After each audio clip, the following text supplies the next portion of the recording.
Eu sou filho de músicos, ou melhor, sou filho de um músico, meu pai é músico e os irmãos dele, meus tios eram todos músicos. E então eu sempre cresci no ambiente musical, mas lá 11, 12 anos eu entrei na escola de música e comecei a estudar música de um modo convencional, piano, teoria musical, bandolim e tal. Aos 16 anos eu comecei a fazer música popular e entrei na faculdade de filosofia, paralelamente a isso, o curso que eu terminei, sou bacharel em filosofia. E comecei a participar de festivais de música concorrendo como compositor. Era a única coisa que eu me via fazendo, compondo música, geralmente parcerias e tal. Foi o modo como eu comecei a fazer música pra valer, assim, música popular e tal. Nessa época ainda muito ligada com a vida MPB tradicional e tal. E a filosofia, depois do contato com o teatro e meu próprio amadurecimento foi me fazendo a minha cabeça enlouquecer, assim, a olhar para o meu contexto, até que eu começo a cantar minhas músicas e começo a ter um tipo de linguagem musical mais peculiar, assim, que mistura humor, entretenimento e experimentação, talvez, não sei se essa é a palavra, mas alguma coisa que gira em torno disso, assim. E aí, desse contexto que surgiu o Kit Pop Cult, meu primeiro disco em que eu canto, me apresento e faço música já pra valer, assim, como profissional.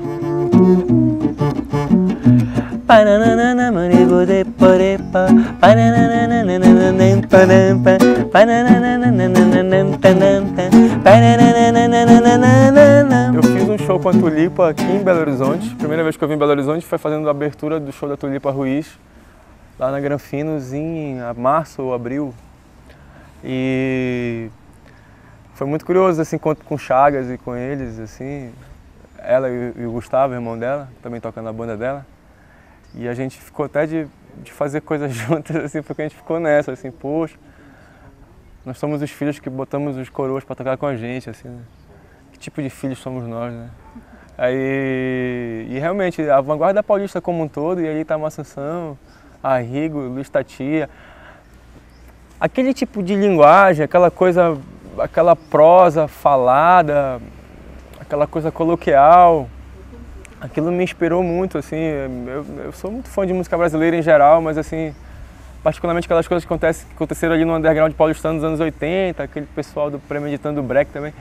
Então tudo foi fonte para mim de criação. Eu queria fazer um disco que falasse de kit. E os anos 80 é a década mais, talvez, a década mais kit por excelência, assim, da música brasileira. E, curiosamente, você via experimentações vanguardistas independentes, como era o caso da vanguarda paulista, ao mesmo tempo você via a lambada acontecendo, que era coisa que estava acontecendo no Pará. E eu queria unir esses mundos que aparentemente eram muito distantes, assim. Eu queria falar de bom gosto, mau gosto, alta cultura, baixa cultura, esse tipo de coisa assim. E, por exemplo, você encontra, às vezes, o mesmo tipo de linguagem no Arrigo Barnabé e no Alípio Martins, que é um cantor de lambada lá do Pará. Eu sempre cito esse exemplo, que o Arrigo Barnabé diz assim, kid supérfluo, e o Beck diz, consumidor implacável. E o Alípio Martins diz assim, eu quero gozar, e o Beck, a vida com você. Então, assim, tinha algo que unia, que era essa estética kit oitentista, que estava presente tanto numa música pop erudita como do Arrigo Barnabé, quanto uma música popularesca do Alípio Martins. Eu queria unir esses mundos, assim. E o Tati foi uma matéria-prima para isso, porque tem essa coisa da prosa, da coisa falada, e também foi por onde também comecei a experimentar minha voz. Muito tabaco no bolero, essa eu não tolero, essa eu não tolero. A vanguarda musical que existe no Pará, ela é feita a partir de uma música pop, de uma música dançante, né? E na verdade, até bem pouco tempo atrás, fazer música experimental era fazer música chata.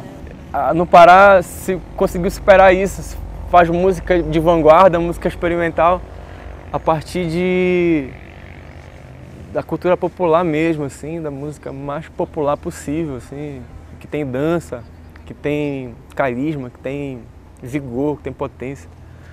Então tem prós e contras fazer música no Pará. É difícil ainda essa coisa da distância, encurtou muito com a democratização da informação e tal, mas a gente precisa dar voltas também para poder se integrar com verdade, com mais consistência. O que acontece é que hoje existe uma geração a qual eu tenho orgulho de pertencer que é muito corajosa de fazer música a partir de lá e também saindo quando tem que sair e de um modo muito conciso, assim. Eu acho que é por essas e por outras que hoje o Pará tá na moda. Eu não tolero um vinhozinho, um chocolate quente, no tango é bom, a tequila no merengue, é dessa que eu gosto, é dessa que eu gosto. O André Bujanra é perfeito porque ele primeiro que eu acho ele genial, segundo que ele tem essa coisa das fontes do leste europeu, a música africana. É muito louco que a música leste europeu, que eu estava ouvindo muitas coisas dos Balcãs e tal, é curiosamente muito parecido com a música latina que a gente ouve mesmo ali com cúmbia, com reggae, com essas coisas assim. Portanto, ia dar um grande diálogo, né? E não deu outra. Quando o Abujamra pegou as nossas cúmbias lá, tocadas a modo paraense, né? Ao modo paraense, a gente começou a enlouquecer nessa coisa dos samples de leste europeu, das minhas percussões loucas, e eu falei todas essas ideias para ele, de vanguarda paulista, disso, de aquilo, blá blá blá. E a gente saiu pirando nas músicas e o resultado ficou bem inusitado e muito satisfatório. Eu fiquei muito feliz com o disco, assim. A gengibre no Marabá, muito tabaco no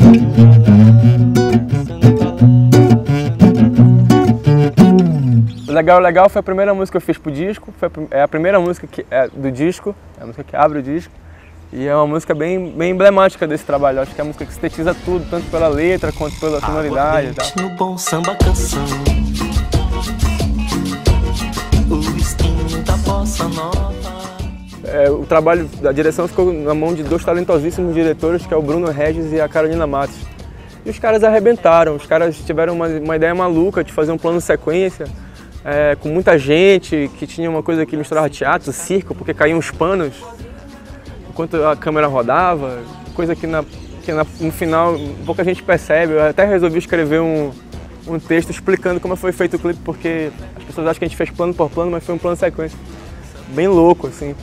E, pô, o clipe foi muito legal. Tipo, a gente botou um dia na internet e no outro dia tava sendo comentado, sei lá, uns 20 blogs, assim, todos falando muito bem, curiosos e, enfim, eu acho que o clipe conseguiu achar o ponto da alegria, da fuleiragem da música, daquela coisa despretensiosa, mas ao mesmo tempo tem um humor ali ácido que toca numas coisas como tolerância, essa não tolero, essa não tolero, como essa coisa de bom gosto, mau gosto e tal. Então eu acho que o clipe foi bem na ferida, assim.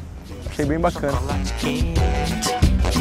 tango é bom, a tequila no merengue, é dessa que eu gosto, é dessa que eu gosto.